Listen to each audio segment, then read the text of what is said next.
Buenos días, el tema a desarrollar va a ser farmacología en embarazadas. Por definición, el embarazo va a ser el tiempo comprendido desde la fecundación del óvulo hasta el parto, durante el cual en la cavidad uterina se va a formar y se va a desarrollar un nuevo ser. Es aquí donde nosotros debemos tener suma importancia como químicos farmacéuticos, debido a que va a constar de 9 meses, en donde durante los primeros 3 meses serán importantes para que el bebé crezca de una manera adecuada, en donde el médico al cual la embarazada recurre debe de tener ciertos cuidados al momento de recetarle ciertos fármacos que pueden dañar al feto. Casi todos los órganos, aparatos y sistemas del gestante van a experimentar cambios anatómicos y físicos que después de que haya salido el nuevo ser van a volver a su estado normal en algunas ocasiones, si la embarazada se cuida como debe de ser. Ahora les hablaré un poco de historia, en donde se tienen datos históricos del daño de medicamentos que causaban al feto. El primer dato histórico que se tiene es en Alemania Occidental en el año de 1960, en donde las mujeres embarazadas, una vez que daban a luz, los bebés nacían con malformaciones en las extremidades y no se sabía el agente causal. Pero no fue hasta 1961 en donde, con ayuda de Lenz y Britt, se contó que el agente causal de estas malformaciones en las extremidades de los bebés era la talidomida. Sin embargo, también se utilizaron otros medicamentos que dañaron mucho al feto, y al momento de que saliera el bebé tenían muchas enfermedades, como lo fue el dietilestilbestrol, en donde este es un estrógeno sintético no esteroideo, en donde era muy común utilizarlo en los años 40 a 70. Principalmente se utilizaba para prevenir algunos problemas reproductivos, pero ocasionó muchísimos daños en el desarrollo del feto.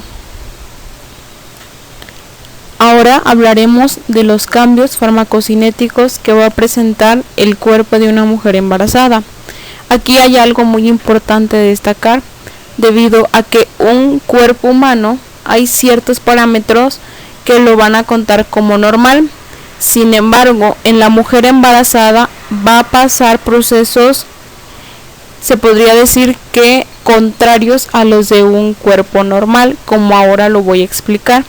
Bueno, en la absorción vamos a tener que la disminución de la motilidad gástrica va a favorecer a que exista un contacto durante muchísimo más tiempo entre las moléculas de un medicamento y la mucosa gastrointestinal. Esto nos quiere decir que va a haber una mayor absorción del fármaco, lo que nos va a permitir que nuestros fármacos se disuelvan de una manera lenta y se libere el principio activo.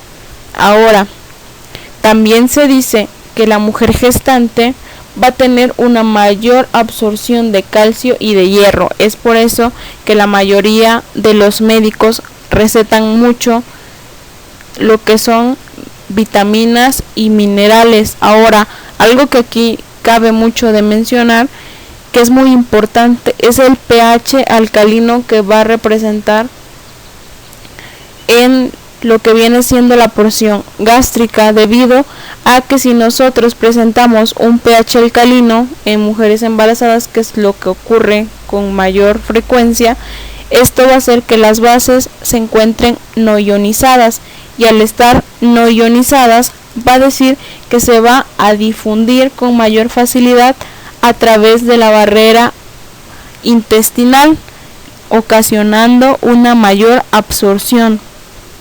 También se dice que cuenta con un ligero retraso en la velocidad de vaciado gástrico. Ahora, si nosotros le recetamos a nuestra mujer embarazada algún medicamento en donde su absorción tenga que ser por vía respiratoria, como podrían ser en mujeres embarazadas asmáticas, también aquí es importante mencionar que no se les debe de suspender su medicamento, debido a que si nosotros suspendemos el medicamento de estas mujeres embarazadas, podría ocasionar un daño muy grave en el bebé. Ahora, lo que se espera de la absorción por la vía respiratoria es un aumento de la absorción del fármaco debido a que aumenta el flujo sanguíneo pulmonar. Ahora vayamos con la distribución. Dentro de los 3 puntos que yo tengo es un aumento del agua corporal total, una disminución de la albúmina plasmática y la disminución a la unión de proteínas. Bueno, principalmente se dice que hay un aumento del volumen plasmático circulante. Esto se debe que al haber una mayor cantidad de plasma habrá una menor concentración del fármaco por unidad de volumen tras una administración con una dosis fija mediada. También vamos a tener mucho lo que es la proteinuria fisiológica. Esto nos va a conducir a una disminución de la tasa de proteínas en el plasma.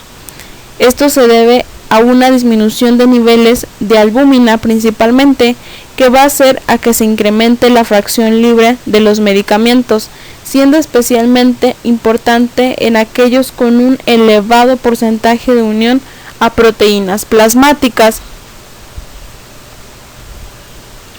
También cabe mencionar que la fracción del fármaco libre es farmacológica y toxicológicamente activa, por lo que puede atravesar membranas, ya sea para acceder a sus puntos de acción y para ser eliminada.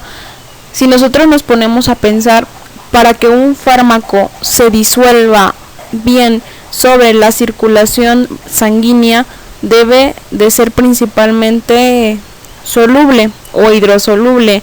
Sin embargo, lo que pasa mucho en las mujeres embarazadas es que van a presentar mucha liposolubilidad, lo que a la vez tanto va a favorecer como va a dañar a ciertas moléculas del fármaco. Ahora hablaremos del metabolismo. Aquí va a ser importante debido a que se va a producir un aumento de fenómenos de inducción enzimática de forma endógena que van a ser motivados por el incremento de la tasa de progesterona en la gestante.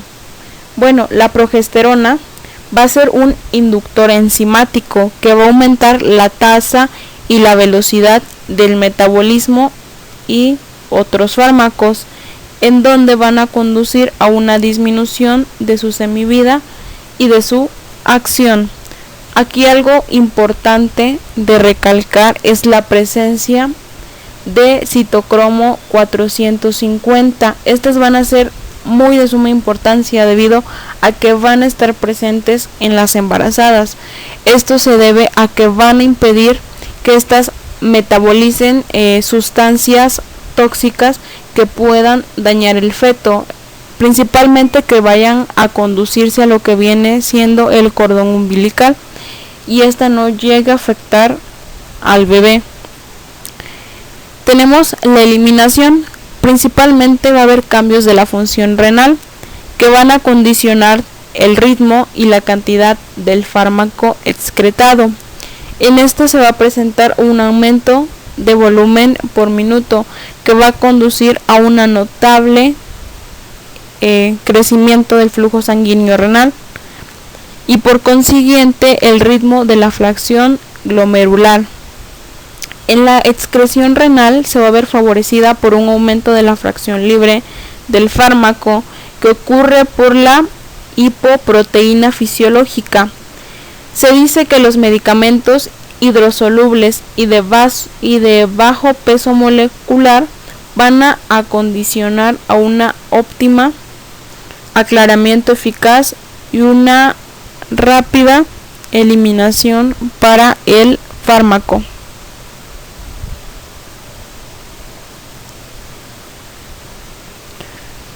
Principalmente en las embarazadas vamos a tener riesgos potenciales que van a ser ocasionados por la administración de fármacos, ya sea algunas veces de forma responsable o lo que se presenta con mayor frecuencia, el uso de una forma irresponsable de estos, ya sea automedicándonos o bien la dosis no sea la adecuada.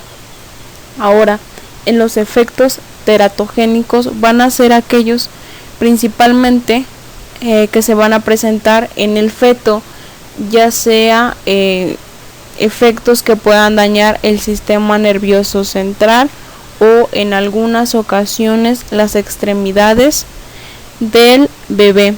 Principalmente estos efectos teratogénicos son importantes en el primer inicio del embarazo, ya que si nosotros no queremos que se presenten algunos efectos teratogénicos, principalmente es tomar en cuenta que no nos debemos de automedicar.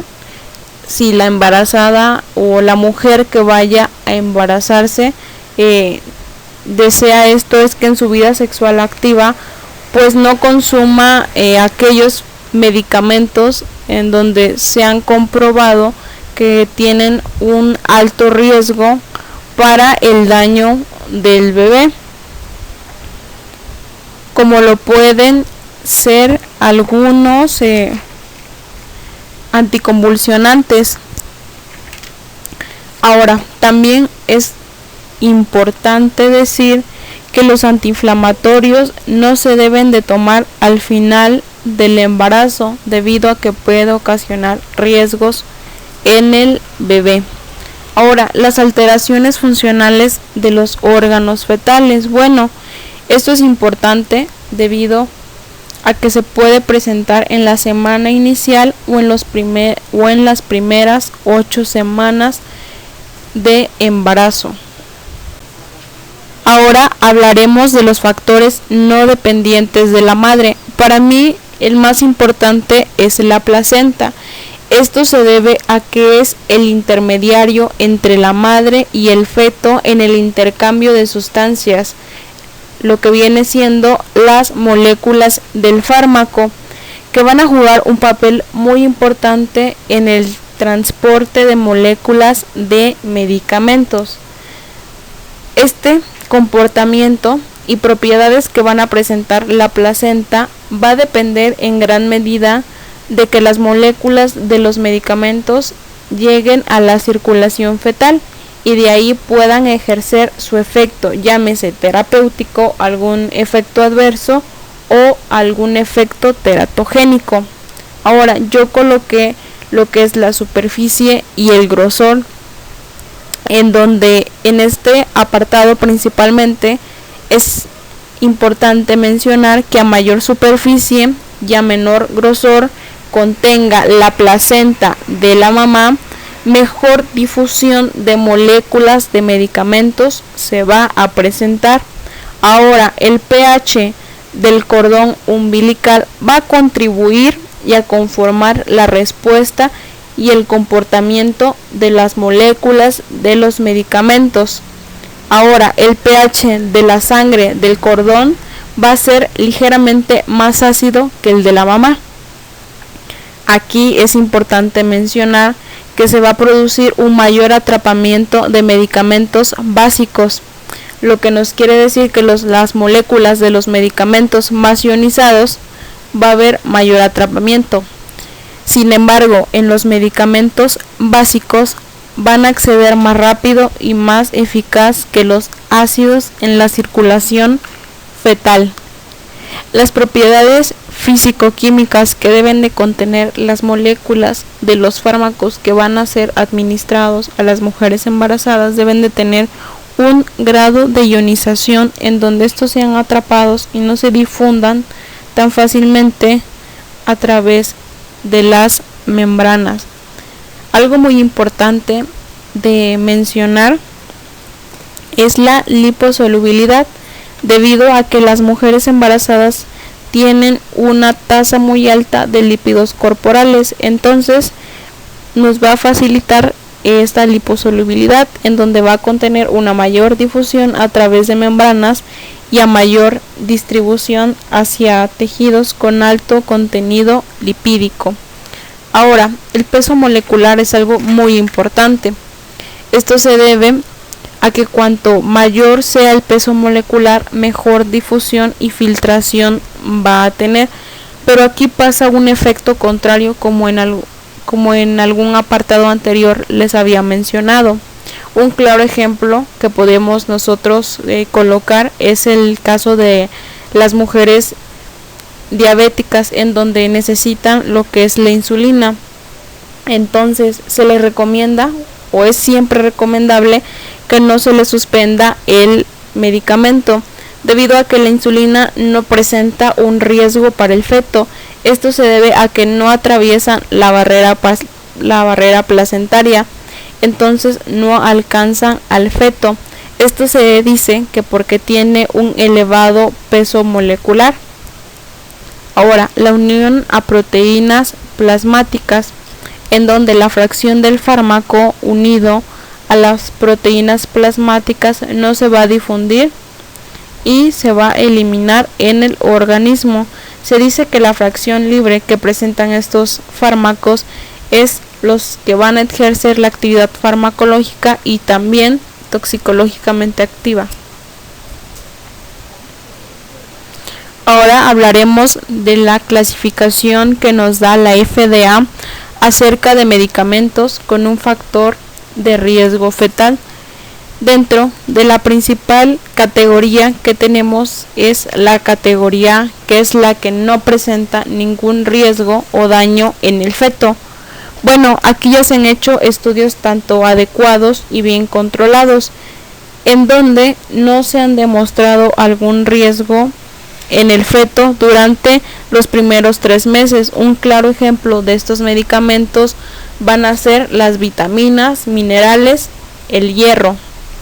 Ahora, dentro de la categoría B, aquí van a ser en aquellos estudios que se han hecho en modelos experimentales, principalmente en animales, en donde no ha existido alguna manifestación teratogénica, pero no ha sido confirmado en mujeres embarazadas que tengan eficacia de estos medicamentos.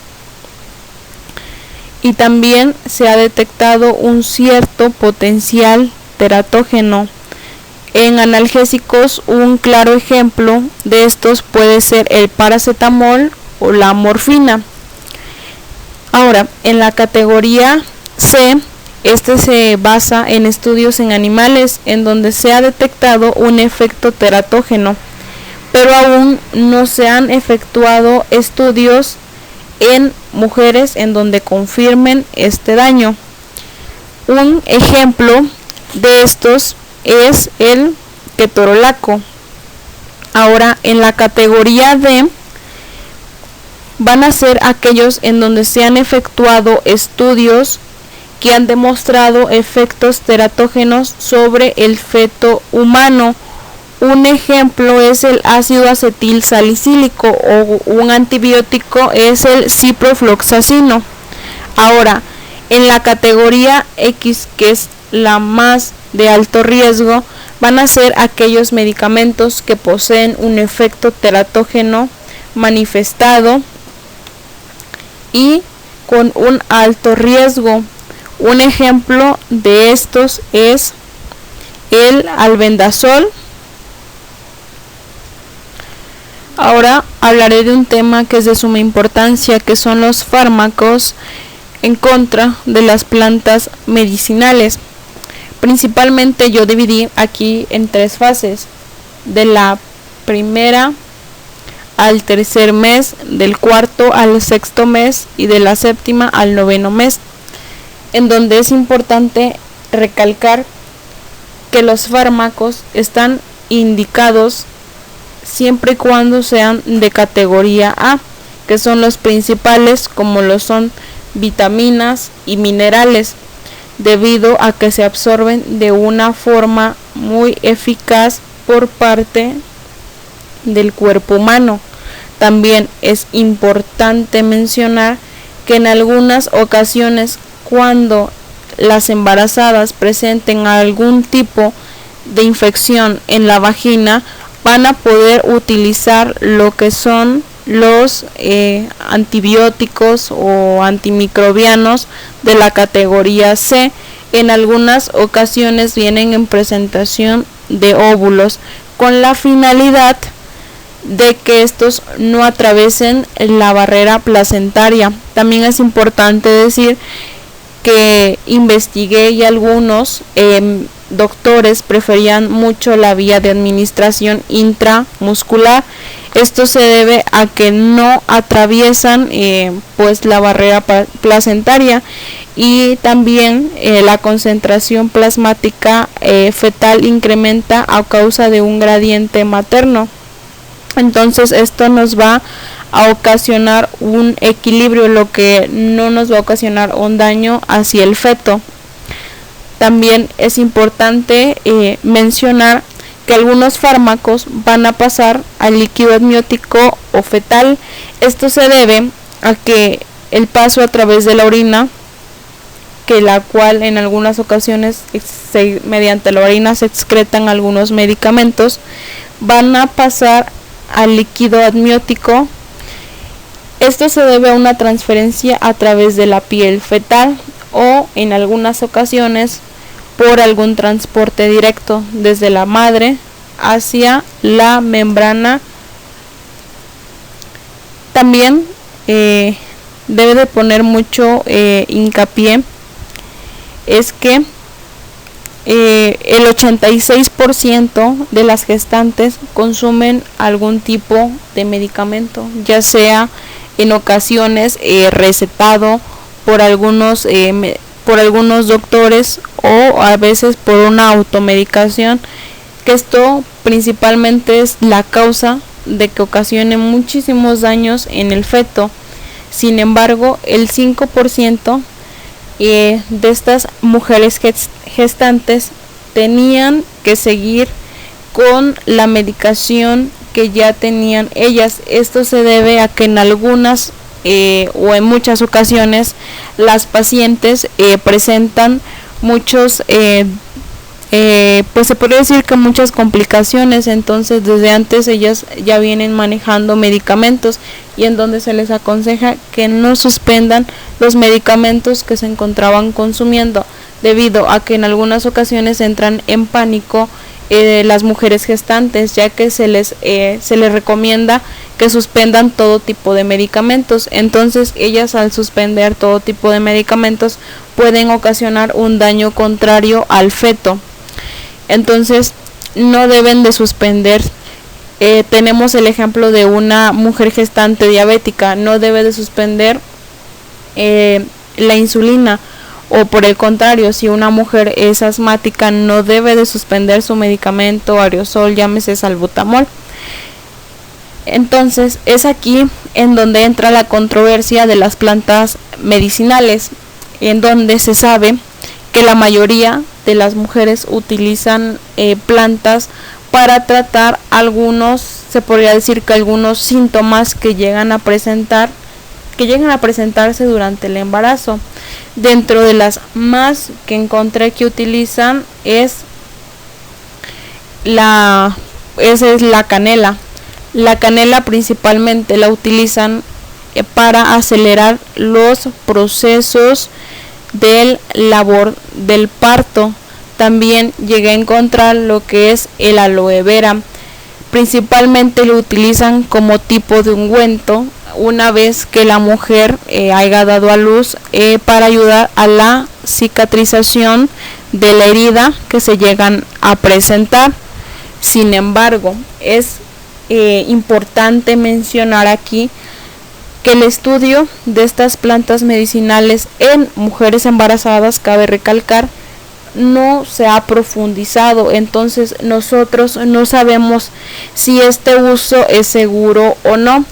Entonces, en base a mis conocimientos y a lo que yo puedo aportar, es que no se utilicen, debido a que en algunas ocasiones el paso del conocimiento a través de los tiempos se va modificando y uno no sabe si estas plantas sean seguras, debido a que en ocasiones pueden estas plantas ser tratadas con algunos herbicidas, el cual pueda traer muchos metabolitos que puedan ser muy dañinos hacia la mujer. Entonces yo no lo recomendaría. Yo lo más recomendable que puedo decir es que una vez que el bebé haya salido, pues consumir de manera adecuada y en dosis adecuada el consumo de estas plantas medicinales. Pero principalmente lo que debe de hacer una mujer es guiarse mediante la dieta, debido a que en ocasiones las mujeres llegan a presentar algunas inflamaciones. Esto se debe a que los alimentos que consumen no son los adecuados, entonces ocasionan un daño en el tracto gastrointestinal y es por eso que se presenta esta reacción. Entonces lo principal que se debe de hacer es una dieta muy estricta y conforme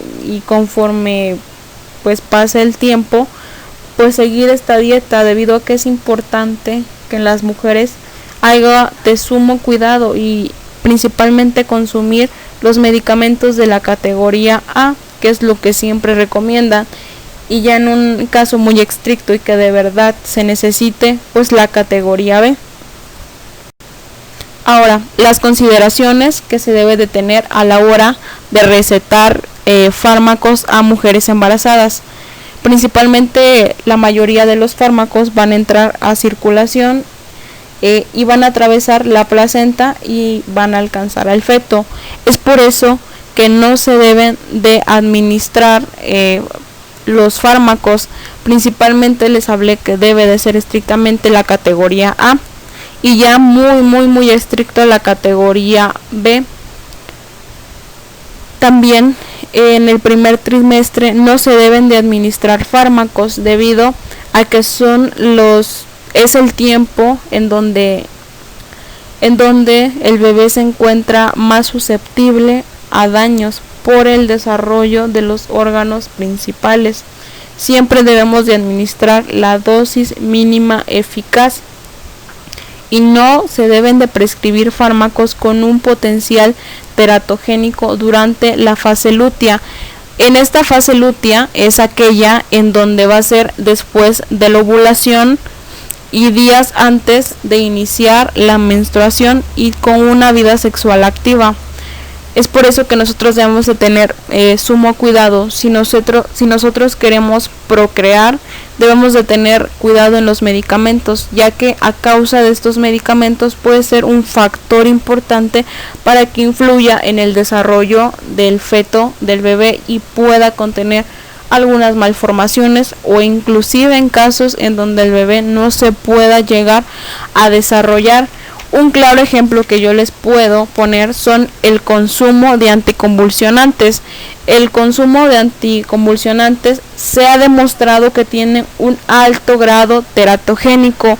Un claro ejemplo que les puedo mencionar es la fenitoína, en donde se han presentado que ha tenido daños muy riesgosos en pacientes gestantes.